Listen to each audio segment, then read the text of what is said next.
Bueno, hoy vamos a tener el placer de revisar CIV, comunicación interventricular. Aquí vamos a dar todo lo que usted tiene que saber de comunicación interventricular, datos muy importantes de forma sencilla para que podamos saber lo más posible de CIV. Entonces vamos a empezar con el primer dato súper importante y es que 4 de cada 1000 nacidos vivos tienen una CIV. Entonces, como decía mi profesor, el doctor Ronderos, si usted más o menos tiene una consulta pediátrica en la que ve aproximadamente 40 pacientes al día, esos son aproximadamente al mes unos 500, 600 pacientes, más o menos se le van a pasar dos pacientes de CIV. Entonces son pacientes que tenemos que diagnosticar a tiempo y representa el 50% de las cardiopatías. Entonces, casi que si usted sabe CIV, sabe la mitad de cardiología pediátrica. Entonces, esto sí, échele toda la energía a este video que vamos para aquí adelante pues con toda. Entonces vamos con el segundo dato, la embriología ahora sí. Entonces ustedes saben este dibujito clásico de los libros de embriología, el feto ya empieza a doblarse. Eh, entonces estos aproximadamente a los 22 días ya se forman bien las tres láminas. Recordemos la lámina de afuera el ectodermo, la de adentro mesodermo en azul y el endodermo en verde. El corazón sale del azul del mesodermo, por favor no lo olviden. Aproximadamente a los 22 días se forma esta estructura, ahí está mesodérmica, que tiene forma de tubo. Entonces vamos a hacer un corte acá, aquí está la línea, y este corte vamos a sacar unas estructuras importantes. Entonces en azul está el mesodermo. Esta parte de adentro circular se llama tubo endocárdico, que es de mesodermo, y esta parte es la que va a formar la parte blanca y de afuera la cavidad epicárdica. Más o menos empiezan los pliegues a formarse eh, por fuera del corazón. En la siguiente diapositiva vamos a sacar ese tubo endocárdico. Entonces quiero que imaginen que vamos a sacar un tubo y lo vamos a poner en la siguiente lámina. Aquí está. Yo sé que no tiene forma de tubo exacto, es un tubo demasiado contorneado, con muchas curvas, no parece un tubo, pero pues pongámosle fe que es un tubo. Entonces esto ya es aproximadamente a los 23 días luce de esta manera. Obviamente cuando el feto es más pequeño sí se ve casi que perfecto como un tubo, pero a los 23 días luce de esta manera. La parte de arriba recibe el nombre de bulbo cardíaco, es lo que está más hacia adelante, es decir, más hacia anterior. La parte de la mitad recibe el nombre de ventrículo primitivo, ese es el primer esbozo de ventrículo. La parte de abajo aurícula primitiva. Entonces, eso está así. Este tubo empieza a contornearse a medida que pasa el tiempo, va a irse contorneando más y más. Entonces, en la siguiente lámina vamos a ver eso, se contornea. Quiero que vean aquí cómo cambia. Un día vean cómo en un día ya se contornea de esa manera y empiezan a salir más estructuras. Entonces, el tubo endocárdico tiene que contornearse. Lo normal es que se contornee hacia el lado derecho. Quiero que vean esa flecha. Por eso he dividido la pantalla en derecho e izquierdo.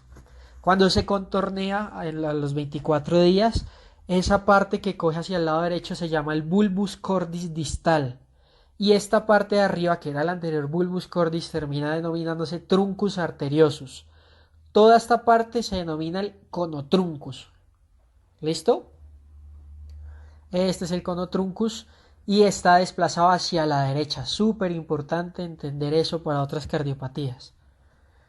Entonces vamos a hacer un corte. Entonces voy a coger las tijeras y vamos a realizar un corte sagital. Para el que se acuerda, un corte sagital es de esta manera. Vuelvo y repito, la línea roja es de esta manera. ¿Listo? Ahí están las tijeras cortando. Entonces, más o menos el corazón a los 25, 26 días luce de esta manera. Entonces, un corte sagital para ayudarles un poco con la ubicación. Entonces, esto es posterior y esto es anterior. Este es el esófago. ¿Listo? ¿Comprendido cómo está esto ubicado? Estas láminas a veces, ahí perdonarán los dibujitos, pero a veces son un poco difíciles de entender, pero es como cuestión de imaginárselo un poco en la cabeza. Entonces aquí está el truncus arteriosus, el que veíamos ahorita en la anterior lámina. Está la aurícula primitiva y el ventrículo primitivo. Lo mismo, solo que con un corte sagital. Entonces, durante la embriología empieza a formarse a partir del mesodermo una estructura bueno, dos estructuras que se forman al mismo tiempo. Entonces en blanco esa estructura se llama el ostium primum y empiezan a formarse desde arriba y desde abajo dos estructuras que se llaman cojinetes endocárdicos.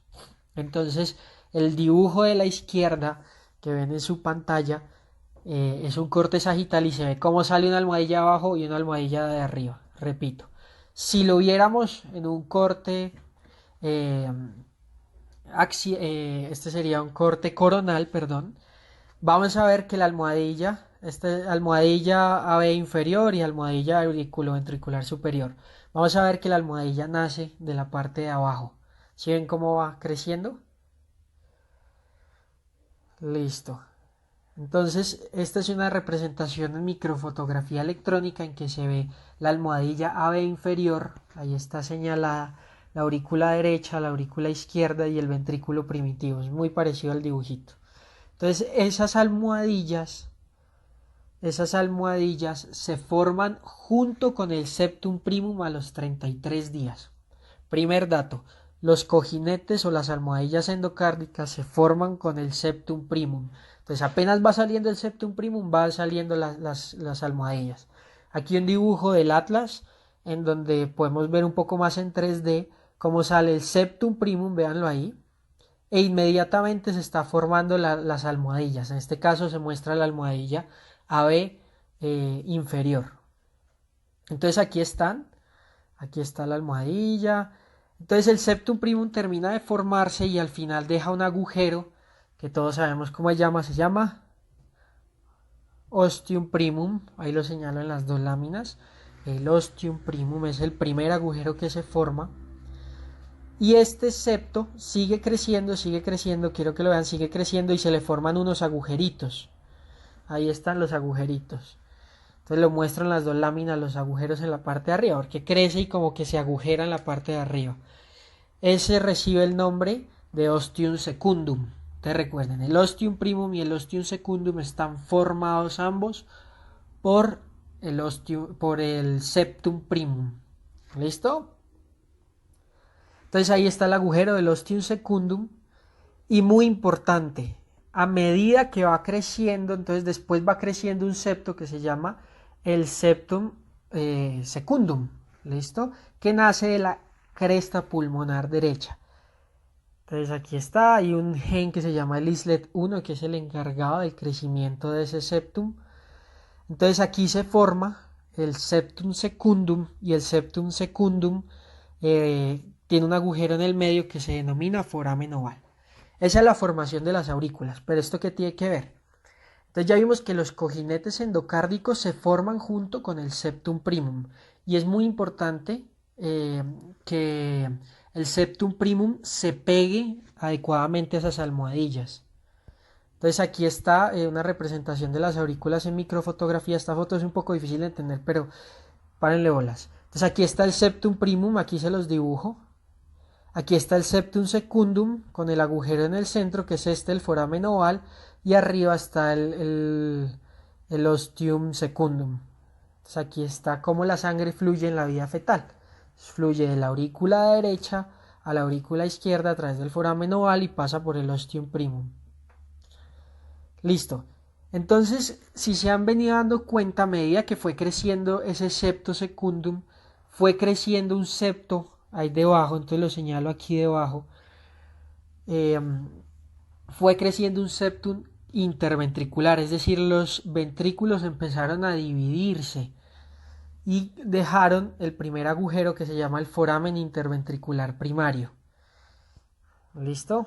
Entonces aquí está cómo los ventrículos fueron formando el septo. Este septo recibe el nombre de septo muscular o trabecular. ¿Cómo se forma? Se forma por el balonamiento de los componentes apicales del ventrículo derecho y el ventrículo izquierdo. Entonces, sencillo, los ventrículos se balonan y forman en la mitad una pared que los divide entre derecho e izquierdo. Listo. Entonces vamos a verlo aquí en las láminas, que es mucho más fácil en la del atlas. Entonces teníamos que cuando se forma la almohadilla, el cojinete inferior auriculoventricular, se está formando el septum primum, véanlo ahí en la parte de arriba, este es el septum primum y solo hay un ventrículo primitivo. A medida que va pasando el tiempo, estos ventrículos empiezan a crecer, entonces quiero que vean lo que era la almohadilla AB inferior se convierte en lo que llamamos el septo auriculoventricular. Es un septo que está entre las aurículas y los ventrículos. Ahí está, septo auriculoventricular. Entonces, el cojinete endocárdico inferior y el cojinete endocárdico superior se convierten en el septo auriculoventricular. Muy bien. Los ventrículos se balonan, acuérdense ese concepto de balonamiento, y se empiezan a plegar y empiezan a formar una pared entre ellos dos. ¿Listo? Y ahí queda un huequito. Ahí ese es el huequito que tienen que sellar. Ese huequito ya dijimos que se llama foramen interventricular primario. Entonces aquí están los ventrículos. Este septo es el septo muscular. ¿Listo? Entonces vamos a hacer aquí un énfasis, un alto en el camino. Quiero que veamos otra vez esta lámina. Esta parte, aquí en la flecha roja, esa parte se llama la entrada al ventrículo. Es donde la aurícula derecha entra, la sangre entra hacia el ventrículo derecho. Eso se llama la entrada. Entonces, vamos a agrandar aquí la lámina y vamos a con mucha fe a señalar esta parte del septo auriculoventricular. Si ustedes ven esa parte, se encuentra exactamente ¿dónde? Se encuentra en la entrada del ventrículo. Entonces, tenemos un septo que se llama septo de entrada y como está en la parte posterior también se le puede decir septo posterior. En inglés le dicen inlet, que significa entrada. Entonces, el septo de entrada está formado por los cojinetes endocárdicos, como se pueden dar cuenta aquí en la lámina. Entonces, hasta ahora vamos a hacer un resumen. Tenemos el septo de entrada, que acabamos de ver, lo que se forma por los cojinetes endocárdicos inferior y superior. Y el septo muscular, que se forma por el balloning o el balonamiento apical de los ventrículos. Recuerden que ellos crecen y forman la pared de abajo. Entonces vamos dos septos. ¿Listo? Entonces ahí vamos viendo cómo se va formando el septo interventricular. Entonces vamos a imaginar que este tubo, recuerden que seguimos en el concepto de tubo, es más o menos como una serpiente. Este dibujo me gusta mucho. Imagínense que aquí es posterior y aquí es anterior. Entonces ya vimos esta parte, aquí en amarillo les señalo, que es el septo de entrada. Entonces, porque es la entrada del atrio hacia el ventrículo, que es formado por los cojinetes endocárdicos inferior y superior. Ahí está, ahí se ve. Si ven que dentro de esos cojinetes hay unas celulitas en forma de estrella y es donde están esas células, eso lo forman las células de la cresta neural. ¿Listo? Ahora vamos a irnos un poco más hacia anterior. Entonces esto es posterior, septo de entrada, pero vamos a hacer un corte justo acá. Quiero que le pongan mucha atención, un corte más anterior. Si ven dónde estoy haciendo el corte, pongan mucha atención.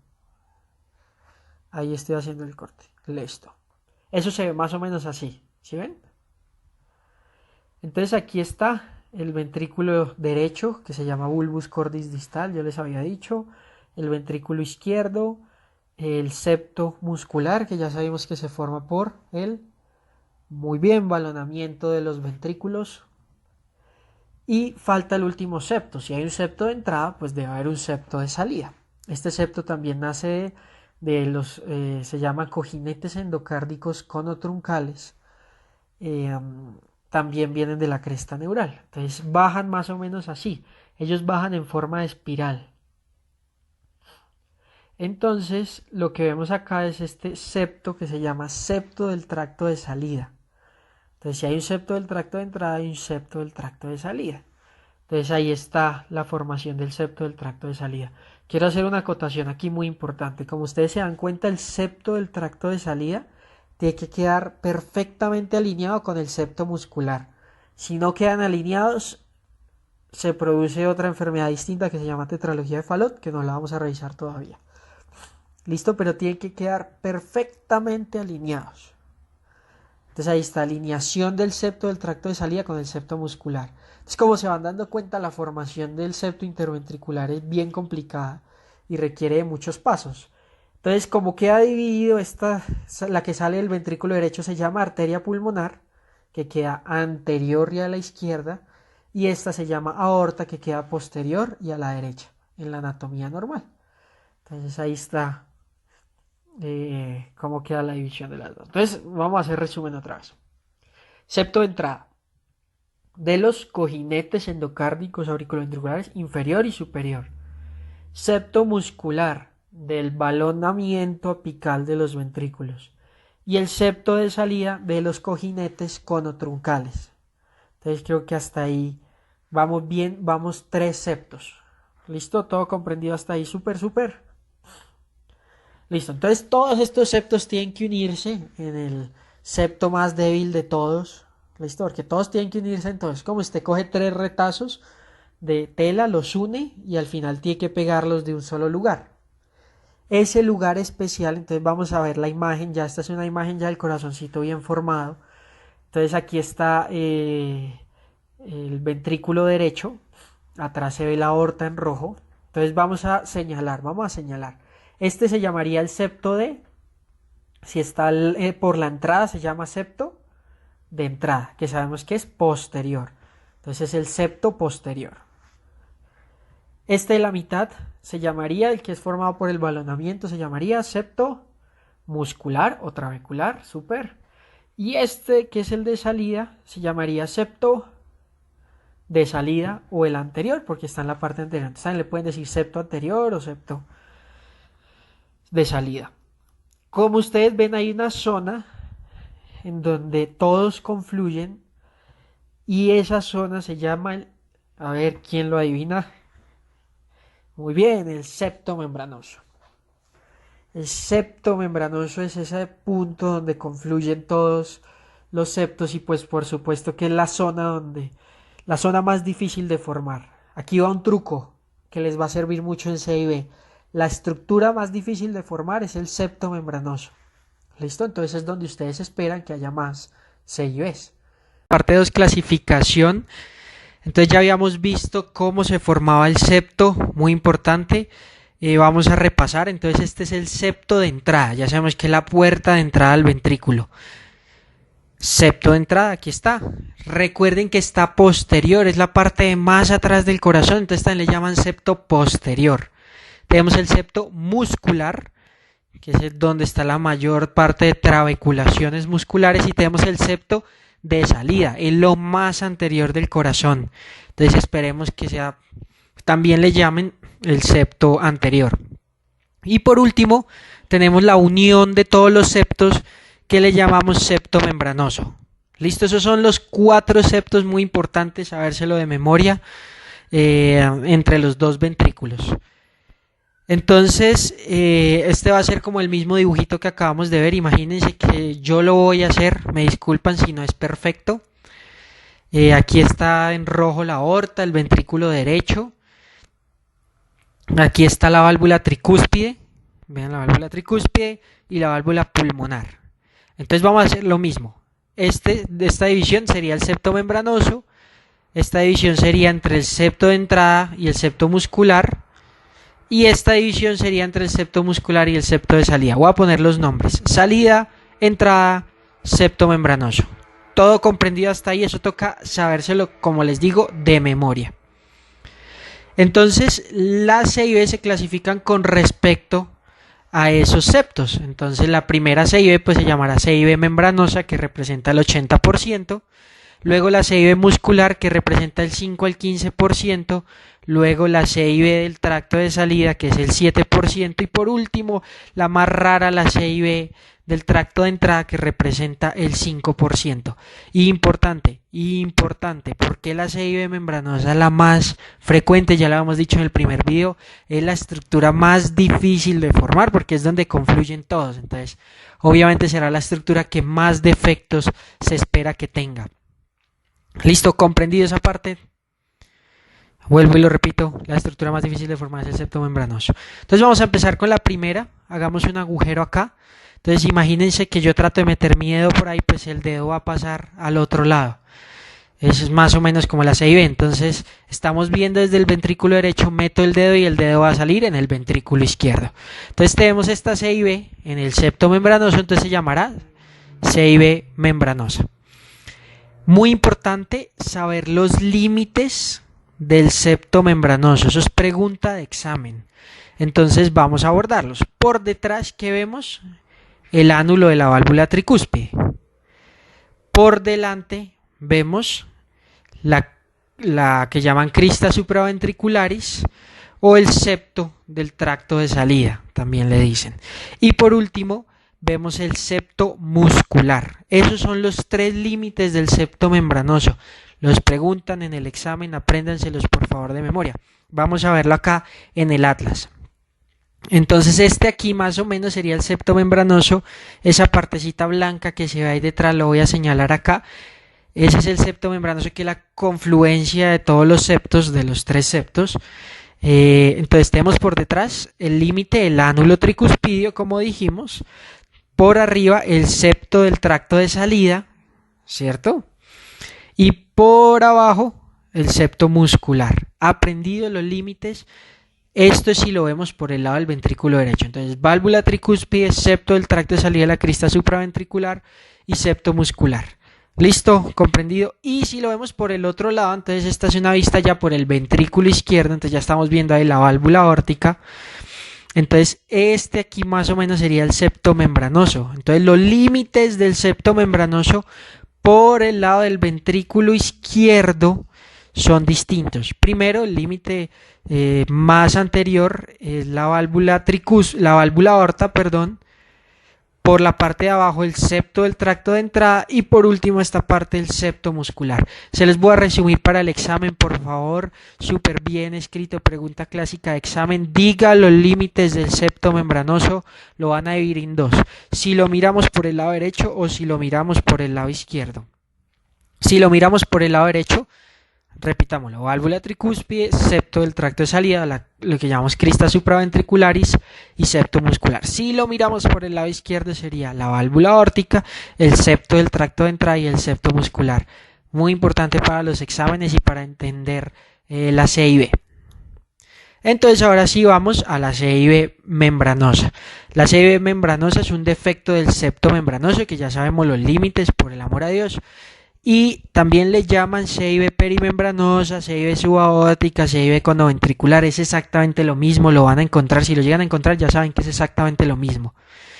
A veces puede tener extensiones, es decir, que se agrande un poquito más hacia otros septos. En ese caso esas extensiones se llamarían dependiendo a dónde se alarguen. Entonces digamos aquí se alargó hacia el septo muscular, entonces sería una C y B membranosa con extensión muscular. Digamos que por el contrario se alargue al septo de entrada. Lo llamaríamos C y B membranosa con extensión al tracto de entrada, o también le podríamos decir C y B membranosa con extensión a posterior. Listo, esas son terminologías características de la C y B que podemos observar en ella. Cosas importantes para saber de la C y B. Primero, a veces la C y B, como la válvula tricúspide está muy cerca, se puede prolapsar por ahí y puede tapar el agujero. Entonces puede que el paciente no se sepa que tenga una C y B membranosa o manifestarse muy tardíamente. Entonces más o menos es como lo siguiente. Imagínense que este es el septo, todo el septo interventricular. Ahí está el agujero de la C y B perimembranosa y esta es la válvula tricúspide formando como un prolapso, como un aneurisma. Entonces aquí está un eco. En lo que podemos ver el eco, ahí dice VD, VI. VD es ventrículo derecho, ventrículo izquierdo. Y lo que vemos es ese prolapso de la válvula tricúspide. Véanlo ahí, aquí lo voy a señalar. Ese es el prolapso de la válvula tricúspide. Entonces, para verlo en dibujitos, aquí les muestro el dibujo de cómo la válvula tricúspide se deforma tratando de tapar el agujero. Aquí está una valva tricúspide, aquí está la otra valva. Este sería el tamaño de la C y B, pero como la valva está prolapsada, vean que el tamaño relativo disminuye. Entonces el agujero es bien grande, pero la válvula tricúspide está creando un agujero muy pequeñito. Entonces, muy importante tener eso en cuenta de la CIB membranosa. Segunda característica de la CIB membranosa es que hay un mecanismo fisiopatológico que tiene que ver con la válvula aórtica. Entonces, imaginemos que aquí están las dos válvulas, la válvula pulmonar en azul, la válvula aórtica en rojo, y abajo está el septo interventricular con un agujero en la mitad, que ya sabemos que es la CIB membranosa. Está la aurícula izquierda, este es el ventrículo derecho, este es el ventrículo izquierdo. Y este es el tracto de salida del ventrículo derecho, que también le llaman infundíbulo. Entonces las valvas se abren, vean lo que está pasando. Cuando se abren para que salga la sangre, la valva coronariana de la aorta se mete dentro del defecto. Entonces la sangre sale y algo de sangre pasa al ventrículo derecho, de izquierda a derecha, como ustedes mismos se pueden dar cuenta en la diapositiva. Cuando se cierran las valvas, lo que vemos es que la presión la cierra y mete más o menos así como si metiera la válvula aórtica dentro del defecto. Eso puede producir algo de insuficiencia. Ahí está la insuficiencia, algo de sangre que se devuelve hacia el ventrículo izquierdo. Entonces la CIB membranosa tiene riesgo de causar insuficiencia aórtica por ese mecanismo. Entonces hay dos válvulas que tapan la CIB membranosa, la tricúspide y la aórtica. ¿Listo? Entonces vamos con la siguiente, la CIB muscular, muy sencilla, pues son unos agujeros en la parte del septo muscular. Se divide en tres tipos. Si está en el centro, pues se llama CIB muscular central. Si está en esta parte, se llama muscular marginal, porque que hay en el margen del ventrículo derecho. Y si está aquí en esta parte, en la punta, recuerden que se llama el ápice o el ápex del corazón, pues se llamará CIB muscular de tipo apical. ¿Cuál es la que más probabilidad tiene de cierre? La CIB muscular central. Se puede cerrar espontáneamente. Entonces aquí vemos el dibujito del atlas. Entonces vamos a ver, este que está en la mitad del septo muscular se llamaría CIB muscular central. Esta que está más hacia el ápex se llamaría CIB muscular apical. Y estas que están aquí en la periferia se llamaría CIB marginal. ¿Listo? Son clasificaciones de la CIB muscular. Esta CIB apical a veces está tan metida tan adentro que puede ser muy difícil verla cuando el cirujano abre el corazón. ¿Listo? La CIB muscular central puede no ser un agujero central, sino que puede ser un agujero con múltiples huecos parecido a un queso suizo. Entonces también la van a escuchar como CIB en queso suizo. ¿Qué pasa con esta CIB en queso suizo? Imagínense que tenemos dos paredes, una pared llena de huecos y una pared con un hueco grande. Entonces la pregunta es, ¿cuál CIB es más grande? Y realmente ambas son iguales, porque la suma de todos estos agujeritos es lo mismo que esta. Entonces, CIB en queso suizo puede ser una característica de la CIB muscular central y se va a comportar como si fuera una CIB grande, porque la suma de todos esos huequitos va a ser como si fuera una CIB, un defecto grande. ¿Listo?